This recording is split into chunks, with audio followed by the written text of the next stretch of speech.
Mi ángel marchará delante de ti. Es una conferencia de Fray Guillermo Espírito.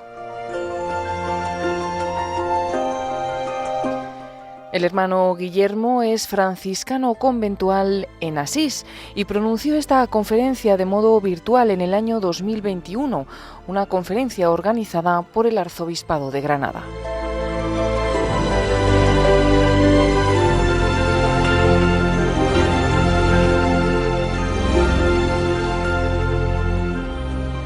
Y mientras comienzo a hablar con ustedes, mirando desde la ventana de mi habitación aquí en el convento en Asís, tengo debajo el valle de Spoleto y veo las luces de la Basílica de Santa María de los Ángeles, a pocos kilómetros de aquí, lugar muy amado por San Francisco, no solamente porque era un lugar donde se sentía la presencia de la Virgen, sino también porque era un lugar frecuentado por los ángeles, decía el santo. Tanto que a veces podría dar la impresión que estamos tocando un tema que fuese una especie de leyenda medieval. Además de la imagen de Gandalf acá atrás de mí, está un cuadro de Tobías con el arcángel Rafael, que es otro de los trozos de la Sagrada Escritura donde la presencia de un ángel que acompaña es tan evidente. Es un fenómeno muy curioso el tema este de los ángeles en este mundo postmoderno, haciendo algunas instituciones sondeos, encuestas, han podido comprobar que en el mundo occidental, por ejemplo en Estados Unidos y en Canadá, y con un porcentaje un poquito más bajo en el Reino Unido o en Italia, entre el 60 y el 70% de las personas creen en los ángeles y un porcentaje mucho más alto de los que se sienten identificados con ninguna particular tradición religiosa. Por lo tanto, de hecho, es una cosa muy delicada hablar de los incorpóreos, porque uno puede decir muchas cosas fuera de lugar y con pura fantasía, como en la galaxia New Age, donde hablan sobreabundantemente de los ángeles, pero sin fundamentos serios, mezclando con cosas de psicología del profundo o con el ocultismo, pero no se trata de los ángeles en el sentido estricto, como vienen testimoniados no solamente en la tradición del Antiguo y del Nuevo Testamento, sino en las grandes culturas de la antigüedad.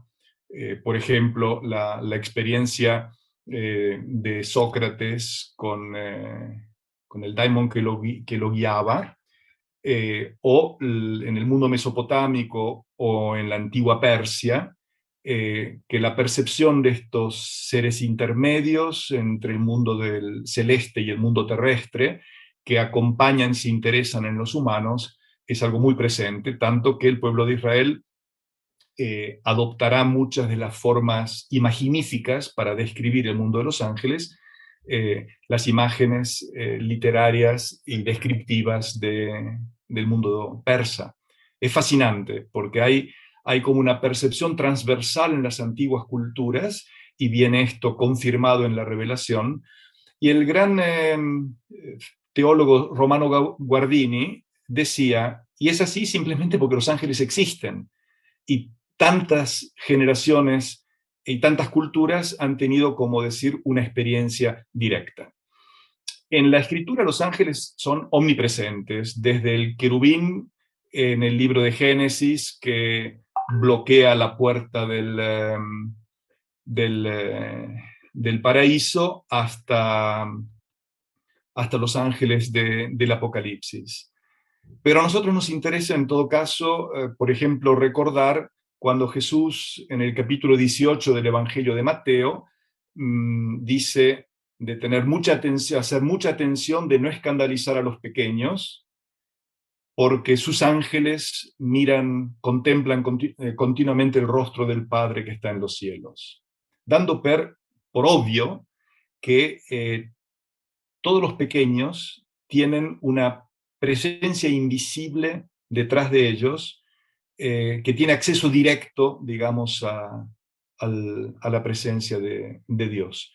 O en el libro de los Hechos de los Apóstoles, en el capítulo 12, es muy simpática la historia. Pedro está encerrado en la cárcel porque el día siguiente lo va a ejecutar el rey Herodes, el tetrarca Herodes, y aparece un ángel, le hace caer las cadenas, le abre las puertas de la prisión sin que nadie se despierte.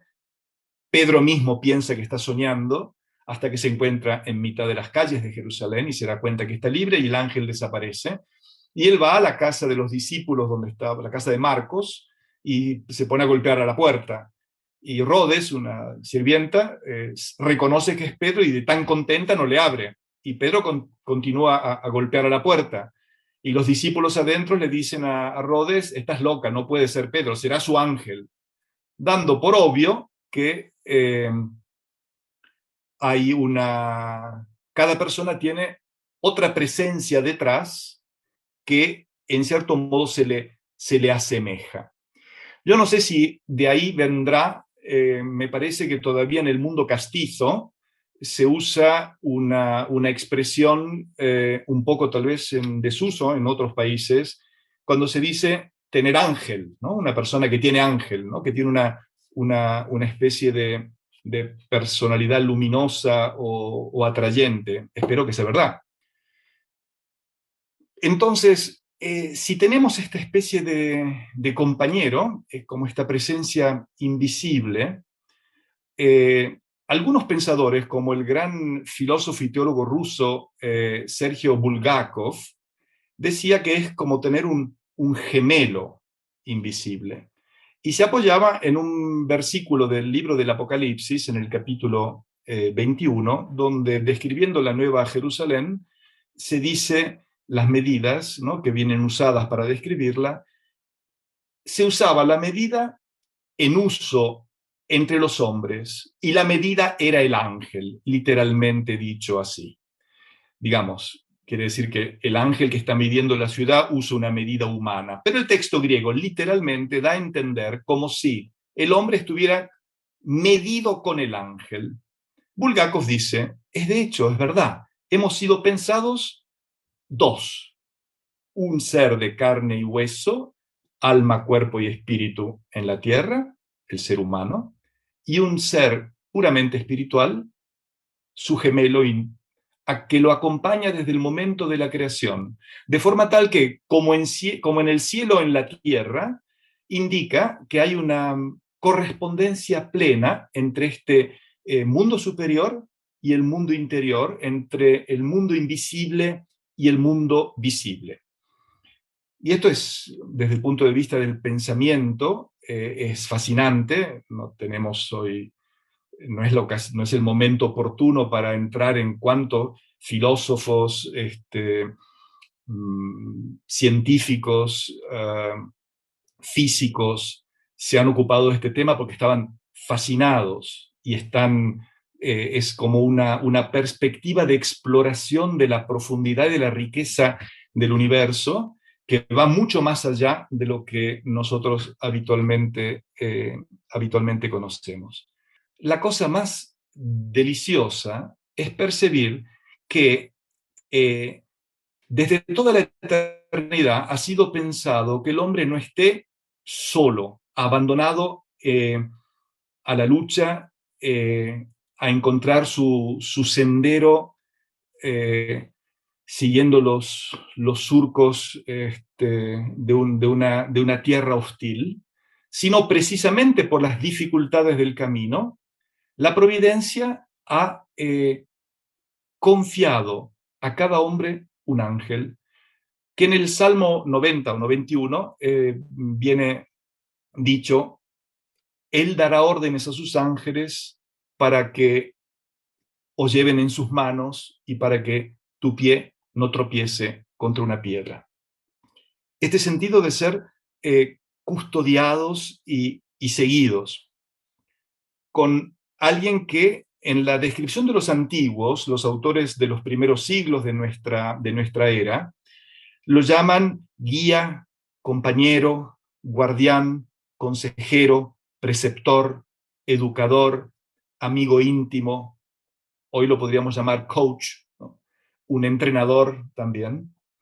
que no se identifica con la voz de la conciencia, no es una presencia intrapsíquica, no es algo que surge simplemente del interior del hombre, otra persona. Alguno dudaba de que los ángeles pudieran interesarse a nosotros como si Dios se despreocupase de los detalles de las pequeñas criaturas individuales. En cambio, una de las cosas más fascinantes en esta gran experiencia plurisecular de la compañía de los ángeles es precisamente que hay una premura por los detalles, por las personas concretas, por las situaciones concretas. Y no es que se interponga entre Dios y el hombre, el ángel. Los ángeles no estorban, no crean distancia, iluminan el camino y facilitan la andadura, anhelantes como nosotros del único reposo definitivo, que es el del Señor mismo. Si alguien estuviera interesado en una exploración muy seria, doctrinalmente muy rica y muy fundada en la filosofía y en la teología, hago la propaganda de este volumen de Bielsa, Los Ángeles, apuntes de la enseñanza de Santo Tomás, porque en el siglo XIII, Santo Tomás y San Bonaventura se ocupan abundantemente, de una manera muy racional y muy profunda del mundo de los ángeles. Haciendo propaganda de lectura, en cambio, en Barcelona ha sido publicado un librito muy pequeño y muy socorrido sobre los santos ángeles, muy simple, o una carmelita, López Melús, Buenos días, ángel de mi guarda. Son cosas muy simples, pero muy sólidas, con buena doctrina, buenos ejemplos, buenas reflexiones, que permite como de descubrir un campo que posiblemente en cierta medida nos ha quedado poco familiar. Se me ocurrió de ver si el gran Fray Luis de Granada, cómo hablaba de la figura del ángel. Y en su maravilloso libro de la oración y meditación, cuando habla de la tentación de tener demasiado temor, y esto se los leo porque es bellísimo. Pues, ¿qué diré del ángel de la guarda que tenemos a nuestro lado? ¿Cómo es posible que tema el hombre con tal amparo y defensor? Temía el criado del profeta Eliseo, viendo cercada de enemigos la casa de su señor, y abrióle Dios los ojos, y vio todo el monte lleno de caballos y carros de fuego que estaban alrededor de su profeta. Segundo libro de Reyes, el capítulo 6. Pues aunque tú no seas profeta, basta que vivas en el temor de Dios para que te alcance parte de esta guarda, según aquello que dice: el ángel del Señor anda siempre alrededor de los que le temen para librarnos de todo mal. Bien deben conocer los demonios la fortaleza de esta guarda, pues uno de ellos decía, hablando con Dios de Job: ¿por ventura sirve Job a Dios de balde? ¿Por ventura no le tienes tú cercado por todas partes y toda su familia y hacienda para que nadie le pueda dañar? Mira tú de la manera que los hermanos mayores traen a los menores en sus brazos cuando son chiquitos, y como miran por ellos con todo recaudo y providencia, que de esa manera aquellos bienaventurados espíritus, que son como nuestros hermanos mayores, miran por nosotros, que somos hermanillos pequeños, y nos traen en sus brazos, como dice David: a sus ángeles tiene mandado de ti que te traigan en las palmas de las manos, porque no tropiecen tus pies en la piedra. Mas que mucho es que nos traigan los ángeles en sus manos, pues el mismo Señor hace lo mismo, como él lo significó por su profeta diciendo: yo así como amo, los traía en mis brazos, y ellos no entendieron el cuidado que yo tenía de ellos. Fray Luis de Granada tiene evidentemente una gran experiencia personal de ser acompañado y guiado. Pero atentos, la presencia del ángel de la guarda no significa de que vamos a viajar en carroza y que no tenemos más que llevar el madero de la cruz y seguir las huellas de Cristo. No es un atajo para tener una vida fácil siguiendo nuestros caprichos como el sobrinito capricho, el primito caprichoso de Harry Potter. Es simplemente estar siempre acompañados para no perdernos en el camino, para estar sostenidos, para que nuestro mundo imaginario y nuestra fantasía pueda ser como limpiado y aliviado de la presión de las cosas oscuras. Y en ese sentido es como poder tener un consejero que nos da buenas palabras para iluminar nuestros pasos. Y en este sentido, Gandalf con Bilbo y Frodo hizo una cosa semejante. Tanto que Tolkien, personalmente en su vida, en una carta a su hijo, decía que tuvo la percepción como si cada uno de nosotros tuviéramos al ángel que nos sostiene detrás sin que podamos percibir otra cosa que el hecho de que estamos como sostenidos. Y sostenidos en la luz para poder como buscar la surgiente de la luz. Y esa luz la vemos reflejada solamente en los rostros de las personas que amamos, porque Dios es invisible como son invisibles los ángeles. Y si uno se quisiera divertir un poco, puede releer, si las haya leído, las cartas de un diablo a su sobrino de Lewis, el amigo de Tolkien, estas cartas muy divertidas con las tentaciones que le sugiere un diablo experimentado a un diablo novato. Porque al final se ve, cuando el paciente, digamos, muere, el diablo dice, y yo sé lo que ha pasado, que en ese momento él los vio a ellos, a todos los ángeles, y no dijo, ¿quiénes son ustedes? Sino, eran ustedes todo el tiempo. Reconoció finalmente que todas esas premuras que había tenido durante la vida habían sido mediadas por estas presencias invisibles. Lo que Lewis narra en una manera divertida, pintoresca y puramente literaria es lo que es una experiencia en la vida de los santos y en la vida de la Iglesia. Tanto que el filósofo catalán Eugenio d'Ors, a la famosa oración que aprendíamos una vez de nuestras abuelas, Ángel de mi guarda, él la traducía así: Ángel de mi guarda, fuerte compañía, no dulce compañía.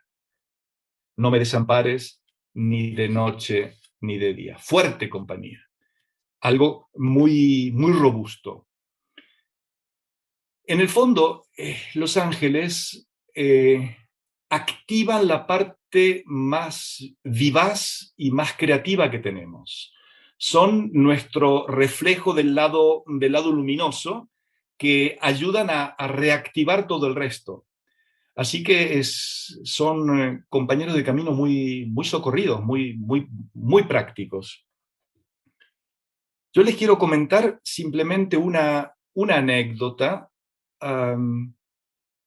que me contó un fraile capuchino, mi tocayo, padre Guillermo, capuchino de la región de Abruzzi, en Italia, que fue por varios años secretario y asistente de Padre Pío de Pietrelcina. Padre Guillermo me contó esto hace unos años y a mí me ha quedado tan impreso en la memoria porque era una experiencia directa suya. Él estaba en San Giovanni Rotondo, en su juventud, asistiendo a Padre Pío. Muy cerca de San Giovanni Rotondo, en el Monte Gargano, hay un antiquísimo santuario dedicado a San Miguel Arcángel. Y él pidió el permiso, Padre Guillermo, de ir a pie al santuario de San Miguel Arcángel.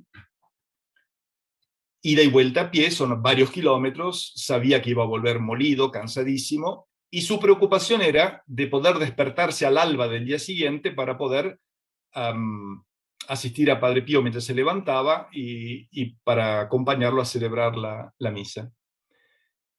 Y se fue a dormir muerto, molido, cansadísimo, con esa preocupación. Escucha el despertador, pero estaba tan entontecido por el sueño que, temiendo de quedarse dormido, le dice a su ángel de la guarda: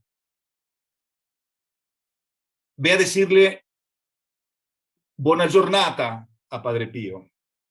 Y se queda dormido. Después de un poco se despierta de vuelta, se levanta de apuro, va a ponerse un poco de agua fría en la cara y mientras está tratando de despertarse, repite a su ángel diciendo: ve a despertarlo a Padre Pío y dile buona giornata a Padre Pío. Y se pone a correr para ir a la habitación de Padre Pío. Llega a la habitación de Padre Pío, ve que ya estaba la luz encendida, entra y dice: buona giornata, Padre Pío. Y Padre Pío se pone a reír y le dice: Guillermo, 3 veces es un poco mucho, ¿no? Y Fray Guillermo quedó con la boca abierta. Padre Pío, riendo, le dice: 2 veces le has dicho a tu ángel de la guarda que viniese a decirme buena giornata. Lo hacen. Guillermo, no te lo olvides. Si le dices algo a tu ángel, lo hace. Y este Fray Guillermo, ahora es anciano, me decía: nunca jamás me olvidé de ello, porque fue una bofetada de realismo, ¿no? Una cosa experiencial, directa, inmediata. Y muchos de nosotros creo que podríamos, con total sinceridad y sin fantasías, hacer una lista de momentos donde uno ha sabido de que ha habido un intervento, una intervención, un detalle, un toque, una inspiración, una coincidencia que no podía ser puramente casual. Como si ciertamente alguien estaba tocando algo para que las cosas se encajaran. Yo podría hacer una lista de centenares de casos. Y en el fondo es porque no nos damos el permiso de creer de cuánto somos acompañados en la lucha. La lucha sigue siendo dura, la vida sigue siendo compleja, el misterio de la iniquidad sigue atravesando el mundo. Hay una batalla en curso, no hay ningún motivo para tratar de edulcorar esto. Es algo que está narrado desde la caída al inicio de la historia humana y se concluirá en el triunfo final del Apocalipsis. Pero mientras tanto, vivimos en un estado de guerra. Hay una batalla continua dentro de nosotros porque somos territorio ocupado, en torno por todos los caos que atraviesan la historia, la sociedad, los dramas. Y en esto, esta lucha está no solamente a nivel humano, están implicados nuestros aliados y nuestros adversarios, los ángeles y los tenebrosos. Por lo tanto, el recordarnos de que somos objeto de una premura particularizada, personalizada, que nuestro Señor desde toda la eternidad me ha pensado no solo, aislado, abandonado, sino en compañía, que tengo un coach que me asiste y me acompaña, uno que me puede decir con mucha mayor veracidad de cuando Bilbo le dice a Gandalf: pondrás un ojo en Frodo, los dos, cuando los tenga libres. Mi ángel de la guarda tiene siempre su mirada posada sobre mí para asistirme en todo lo que sea posible, no para que yo me quede un chiquilín, para que yo crezca como una persona madura hasta la perfecta madurez en Cristo y pueda pasar todas las tribulaciones y desafíos de la vida. Yo querría terminar ahora para dar el tiempo a alguna persona que si quisiera alguien hacer alguna pregunta, con una oración de un jesuita, José María Rodríguez Olaizola, que no la escribió pensando en el ángel de la guarda, en su libro Tú me salvas. De hecho, esta oración se llama Tú me salvas, pero que la podemos aplicar, me tomo la libertad de aplicarla al ángel de la guarda. Y me ha dado mucha consolación porque me ha dado la impresión que da una ligerez, algo de eso que hacía decir a Chesterton, eh, que el sentido del humor y el no tomarse demasiado en serio permite a los ángeles de volar, porque lo que hizo caer a los demonios es el peso de la gravedad de la propia dignidad herida, ¿no? El hecho de poder estar livianos, el saber de que estamos acompañados, estamos custodiados, estamos guiados. La vida es difícil, es complicada, pero no estamos solos. Hay un proyecto de amor escondido en la urdimbre de las cosas y no estamos jamás abandonados. Y dice así: no te cansas de mí, aunque a ratos ni yo mismo me soporto. No te rindes, aunque tanto me alejo, te ignoro, me pierdo. No desistes, que yo soy necio, pero tú eres tenaz. No te desentiendes de mí, porque tu amor puede más que los motivos. Tenme paciencia, tú que no desesperas, que al creer en mí me abres los ojos y las alas. Porque no hay ninguna posibilidad de recuperar el gusto del esplendor de la realidad si uno no activa las antenas, ¿no? Eh, eh, si las antenas están obturadas, esto no se puede hacer. Si uno vive sumergido en el caos frenético y en el rumor ensordecedor, no puede escuchar ninguna voz que narra la profundidad de la vida. De hecho, si uno se retira a pasear estoy pensando ahora en las sierras de Gredos, y en los bosques, y en el silencio o en el alba o en una noche estrellada, como en un claustro de un monasterio románico, el corazón puede como reequilibrar y sintonizarse, ¿no? Es una cuestión de frecuencia. Es imposible captar todas las frecuencias si uno no se sintoniza bien. Pensaba en la parte etimológica de la pietas, que está ligada a la percepción de esa benevolencia paterna que primero recibimos, ¿no? Sino la virtud de la pietas puede ejercitarse si uno la ha experimentado. Si no he sido yo objeto de una mirada de comprensión y de compasión y de aceptación sin matices, es muy difícil poderla descubrir y ejercer. De hecho, como lo que decía San Juan de la Cruz, tengo tus ojos en mis entrañas dibujados, ¿no? Hemos perdido esta capacidad de sentirnos mirados con tanta benevolencia. Descubrirse mirados así permite mirar a nuestra vez. De hecho, una imagen de un San José que lleva el niño en brazos, o la presencia del ángel que me cubre las espaldas y no me juzga, sino que simplemente está de mi parte. Si uno empieza a experimentar de manera constante esta mirada, se vuelve sanante y uno se vuelve capaz de mirar a su vez como se siente mirado. Ascéticamente, por decir así, como training, uno podría decir, pues puedo tratar también de dar lo que no tengo, ¿no? Como la pobre viuda que da de lo que no tiene en el Evangelio de Lucas. dar lo que no tengo, mirar con la compasión y la ternura con la cual deseo ser mirado y contemplado, y eso puede servir como intercesión en un cierto modo, ¿no? Porque luego descubriré que de hecho hay alguien que me está mirando así, y el temor luego viene de que es demasiado bello para ser verdad. Y voy a decir de que no es verdad porque es demasiado bello. Y en el fondo ahí nace de vuelta o emerge de vuelta esa tara que tenemos, que pensamos de tener una alta opinión de nosotros mismos, pero en el fondo nos despreciamos terriblemente.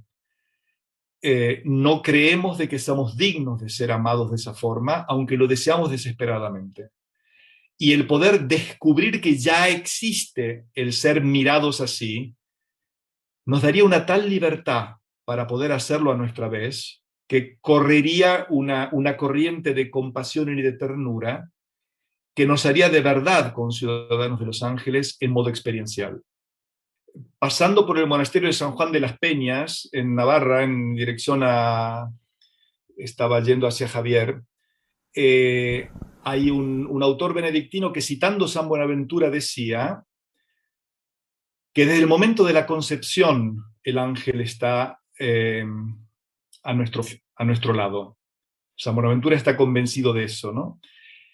Eso quiere decir de que tengo una persona creada que me acompaña desde el seno de mi madre y que me ha visto crecer y ha visto mis tropezones, y ha visto mis caídas, y ha visto mis rasguños y mis heridas, y los traumas y las desilusiones y las tristezas y los lutos y los duelos y las cicatrices, y que me conoce como yo mismo.